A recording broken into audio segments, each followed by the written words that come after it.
In this episode of Net Fans, Long Island Nets beat writer Scott Mitchell breaks down the inner workings of the Long Island Nets for me as I try to break down how the organization is run, who's in power, does Sean Marks run it, or if the organization is truly run by the people put in power by the Brooklyn Nets.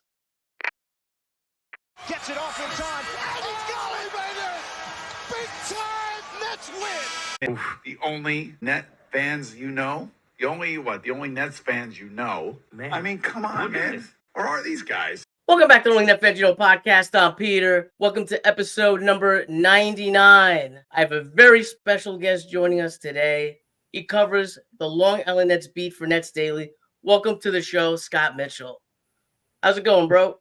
I'm doing good. Thank you for having me. It's been a fun season so far, enjoying the All-Star break and getting back to it on Friday night. All right. I wanted to bring you on because we're hoping to see some of the younger guys in Long Island make the jump to the big league roster. And it kind of led me down to a rabbit hole of what is going on with the Long Island Nets. How much control do the Nets actually have? And just a bunch of all that stuff. And you're kind of going to be like the teacher and kind of educate us today. So obviously the Nets pick the GM, they pick the coach. But as far as on the court stuff, what is the system that the Long Island Nets head coach is running? Is it Jordy's system? It is very similar. I've spoken with Whitehead actually about this exact topic.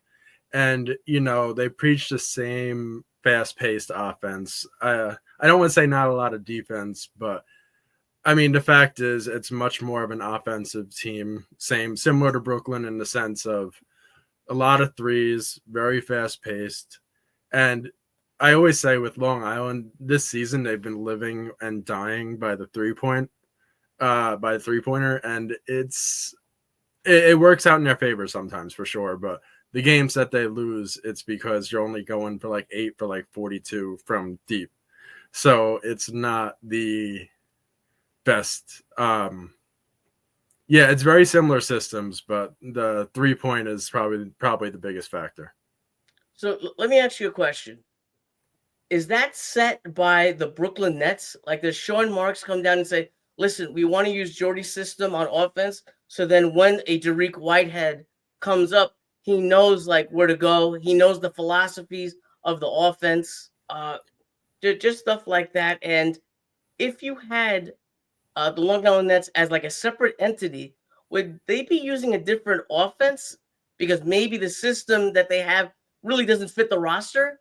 I mean, I think the system that Brooklyn uses fits Long Island very well because Long Island has a very short. They have a very not short, but they don't have the tallest team. They only have like one player over 6'10", maybe two tops. But Drew Timme from Gonzaga are Mr. Fundamentals. So I do know that Sean Marks and Matt McDonald are very close. They're together at games sometimes. And by the way, Matt, I gotta cut you off. Matt McDonald is the GM of the Long Island Nets. Yes. Yeah, Matt McDonald is a GM at Long Island Nets. Obviously, you guys know who Sean Marks is. So they go to games sometimes. They sit together.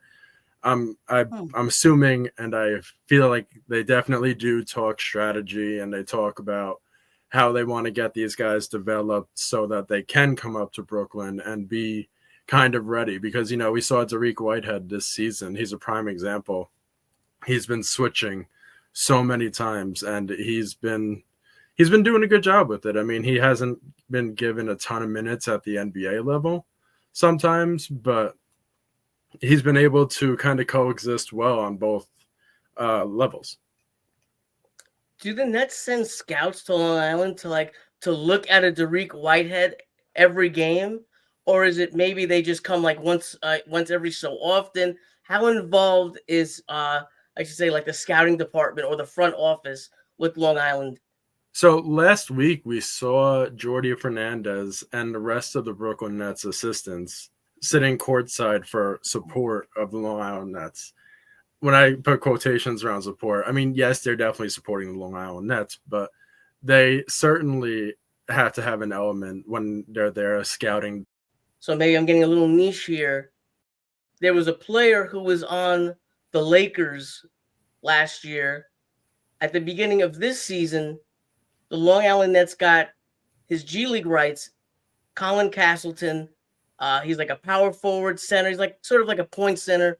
He winds up coming to Long Island, and almost immediately, because the Nets did not give him a two-way spot, he was able to be plucked by the Grizzlies. Okay? He goes to the Grizzlies. Eventually, he's returned to Long Island, back on the Long Island Nets, and then he gets traded to the Magic's G League team. That's a lot going on over there. For something like that, who's making those trades? Is it Sean Marks or would it be a Matt McDonald?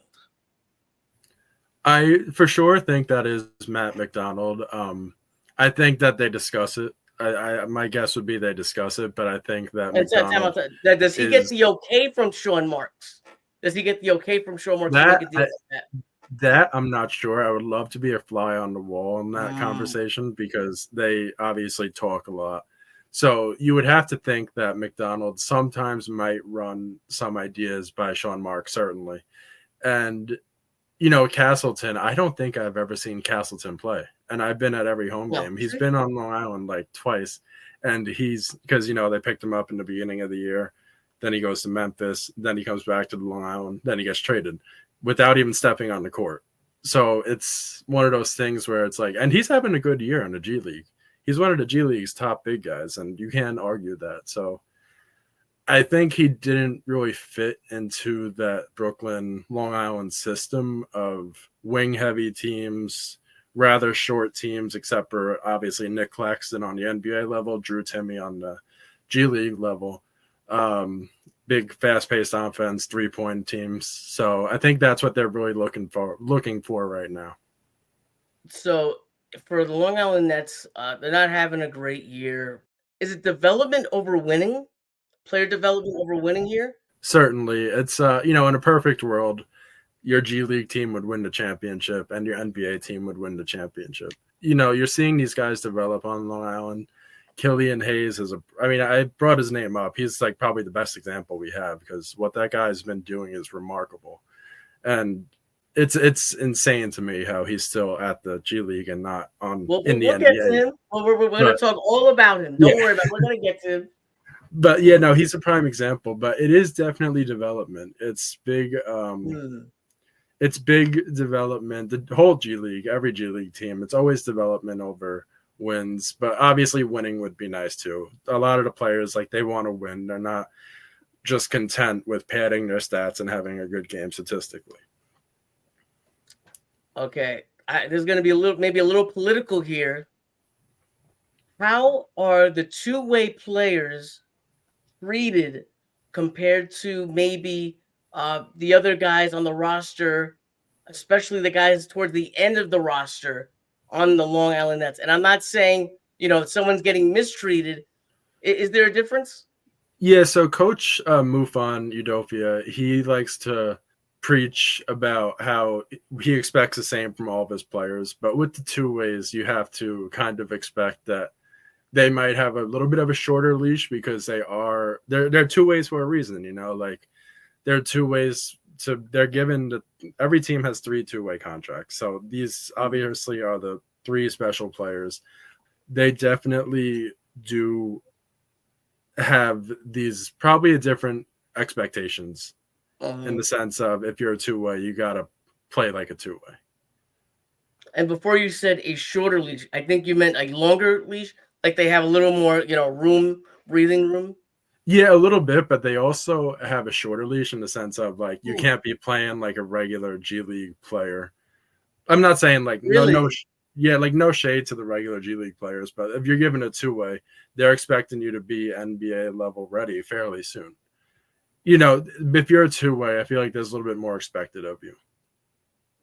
Okay, so I talked to a lot of the beat writers. I've been blessed through this podcast to make some connections that now I talk to a couple player agents and stuff. I was talking to this one guy, and we're talking about the G League, and we're talking about the talent in the G League. And he told me he personally thinks the talent in the G League is a lot lower than what a lot of people think that it is. What do you think about that? Obviously, the G League is not going to be able to compare to the NBA, right? I'm not saying that, but we see a Killian Hayes putting up like triple double close like numbers. Is that what he should be doing, or is it like, damn, this guy just is breaking out? Well, Hayes is an interesting story because he was dumped by the Pistons because his shot was just not Broken. where it should be. And he came here to fix it, develop more, and he's done just that. So it's one of those things where, you know, the talent at the G League as a whole obviously is not the NBA talent. Obviously, you know, you can see that in the attendance. And I mean, Mexico City, they just broke a record, which is really cool. But you don't, you know, the talent at the G League it's a great starting point, but it's not a place where you're going to go and be like, all right, this is how I'm going to be for the rest of my career. The G League, or at least the Long Island Nets, are the team that they want to develop you into that player. I mean, you see Noah Clowney, Jalen Wilson, various others that come from Long Island Nets and other G League teams, and they get them ready for the NBA level, but the talent is developing. Okay, I'm gonna press you a little bit here because you didn't answer my question. You're good. I'm gonna press you a little bit. Killian Hayes was a top draft pick. Is this what he should be doing right now? Like, should he be dominating considering his draft, prospect? Or is it that, there's actually a breakout here? This is a breakout year for him. I will say he's finally he's finally living up to the hype, which is awesome. He's picked, I want to say 7th overall. Yeah. So obviously the hype behind him was insane, and then the injuries like screwed it up. But he is playing like they hoped he would since drafting him. Like, this is how he should have been playing the whole time. And I'm glad he's able to be finding his shot, finding that level of shooting. His assists have been insane. He's been averaging 9.1 assists the past 7 games, I want to say. And that's just wild, but it's great to see because a point guard, he's more about getting his team involved, and he's a very selfless player. And that's what you want from a point guard, especially. But you mentioned Dariq Whitehead. The numbers do not look good from the little that I've seen. Yeah. His NBA numbers look a lot better. Last year, he did not play well in the G League. This year, it's almost like similar numbers. I think it's like 30 or 40% from the field, low points, not great overall. Well, what's the deal over there? He's someone who's just playing better in the NBA than on the G League team. Like, that's really, it's that simple, but it's like, I don't know what's going through his mind in the sense of on the G League, he's not hitting the same shots he would hit at the NBA level. There's really, in my opinion, there's no reason for him to keep playing in Long Island because they saw what they needed to from him. He's looking great since his injuries and his surgeries. And he's obviously looking better at the NBA level than the G League level. So why not just kind of give him a shot for the remainder of the year and just let him play and see how he does? So you think the rust is totally knocked off, like he's ready to play? I mean, there's always going to be a little rust. I mean, it's going to be – this is his first – I was just speaking with him last week sometime, and he said this is his first season back. So it's always going to be a little rust, and he's just trying to play wherever he can, whether it be here or in Brooklyn. But the thing is, he's not getting all the opportunities in Brooklyn, so that's why they're sending him here. But the thing is, you don't need Cam Johnson and Cam Thomas to play 40 minutes a night, especially in a season where they might not be doing too much, and they want to tank. So maybe this is a time when you do give the younger guys a look, give Dariq Whitehead a look and see how he's looking.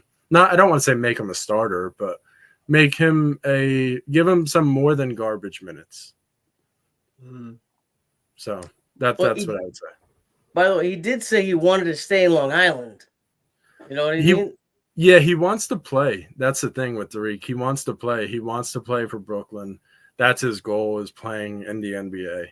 He wants to play on Long Island, but he wants to play. It's that simple as that. But he's one of those guys where you need to just give him the time and see how he develops on the court, like at the NBA level, because he's done everything in the G League that, he can't really do more. Like, he's hitting threes. He's not, he might not be hitting a bunch of threes, but I mean, what was that? About a month or two ago, he led the team with 18 points in that game. Like, he hit 6 3-pointers. And it's just, he knows what he's doing in Brooklyn. He knows what he's doing on Long Island too. And I'm not saying he doesn't, but I think it's time to give him that chance in Brooklyn. But if he's pressing to stay in Long Island, that's what confused me.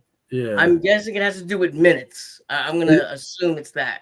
That's the thing. The reason he's fine playing in Long Island is because he's a starter on Long Island. He's not coming off the bench. He's getting the valuable minutes. He just wants to play. And that's the thing is in Brooklyn, what did he play last night? He played last game, like less than a minute towards the end. Yeah, They brought him in with like 40 seconds left. And it's like, what can you expect someone to show you in 40 seconds? Yeah. It's garbage minutes. Yeah. Do you see him being frustrated in Long Island, considering, the numbers do look pretty bad?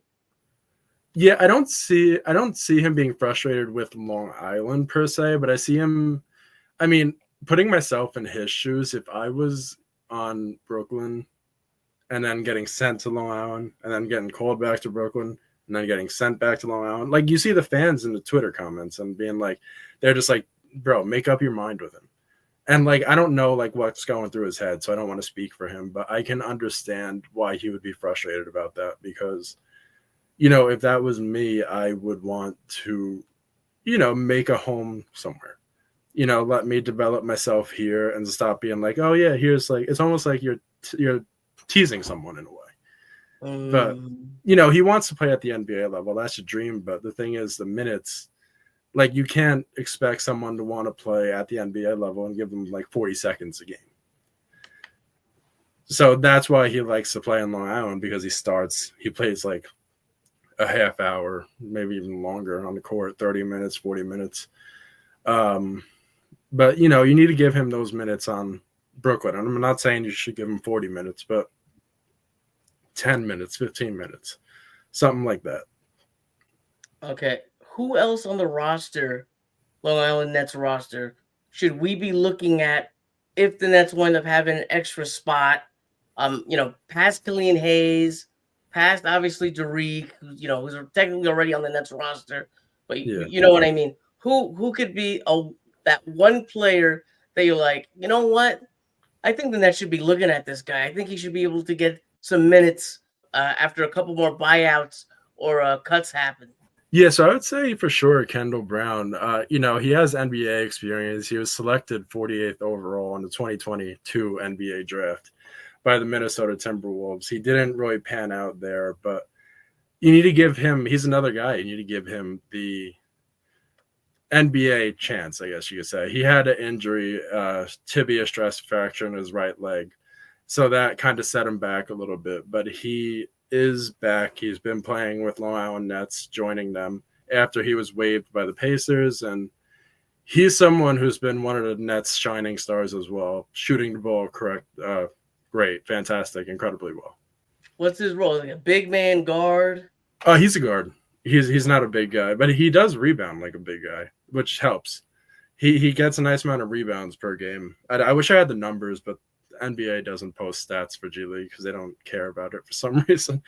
But he gets like a nice amount of rebounds per game for a guard. He's able to hit from beyond the arc. He's able to make great layups, make great plays. He's someone you should keep your eye on for sure. I'm going to take it back to our Brooklyn Nets now. I want to get your prediction on what you think is going to happen for the rest of the season in Brooklyn. I think that for the Brooklyn Nets, I think that they might continue dropping. I think that they might continue tanking a little. I don't want to say they're going to lose on purpose because, you saw what Claxton had to say about it. You saw what Johnson had to say about it. But as the season goes on and they're going to be playing with teams that have a little bit more to play for to get into the playoffs and potentially win the championship, it's going to get harder for them. And that's okay. That's not like a bad thing. But this is a time when, if they're out of it, this is a time you give a look to certain players to see how they're doing. Guys like Derek Whitehead, guys like Killian Hayes, if you sign him, like guys like that. Like this is the time. This is a perfect time actually to be like, hey, we're not making it into the playoffs because, I mean, I guess statistically they have a shot still, so I don't want to count them out. But realistically, like I don't see them beating Boston or even the Knicks, and that pains me to say, but it's just the juggernauts of the East, and you don't see them beating those guys. So this is a time where it's like, I don't want to say throw the season away and just say F it, but the thing is, you want to see what you have for next year, and you want to see what you have for the following years. You want to see, obviously Ben Simmons, we know what happened with him. D'Angelo Russell, we know he's probably not going to be a part of the Nets next year. I don't even know if Reese Beekman is going to be a part of the Nets next year. I'm not saying Beekman is a bad player, but I just don't know if he's NBA level. Like, I don't know, like seeing him play like the few times, tiny sample size, but he's someone that like maybe you could find somebody else for a two-way player. But I think now is the time where you look at that and you see what you have and you see what is next for you in a way. I think you're being very, very nice about it. I I'm think trying. I think you should be tanking if you're not going to win a championship. I think the issue with the whole tanking thing is that people they think that, okay, we're going to lose on purpose every game. We're not even going to try. It's not that. It's you throw out younger guys, you see what you got, and in that process, you probably lose games, and you put yourself in a position to get a possible elite talent to grow with. It's not guaranteed, but the key is you're putting yourself in the best statistical chance to get one of these guys. And I think that's what's lost with everything. But I listen, I got to ask you this. I ask every guest this. If you get this answer wrong, I will yell at you. What is your favorite Brooklyn/New Jersey Nets jersey of all time? I gotta say, back in 2001, 2002 New Jersey Nets era, the navy blue jersey, the one Jason Kidd was synonymous with wearing, the one we saw on Vince Carter, Richard Jefferson, I just love that jersey. That was a jersey I grew up with, though, so that's why I have a special place in my heart. But that one for sure. Well, you're wrong. It's the Dr. J jersey, obviously. That is a good one. I do like the jersey too. I do like that jersey too. That is a good one. I like the Dr. J jersey too. I like the old school. I love the old school jerseys.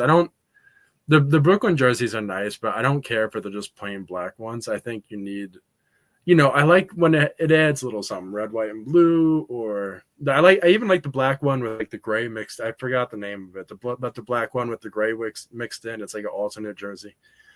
I like that one, but I'm not a big fan of the plain, regular, basic black ones.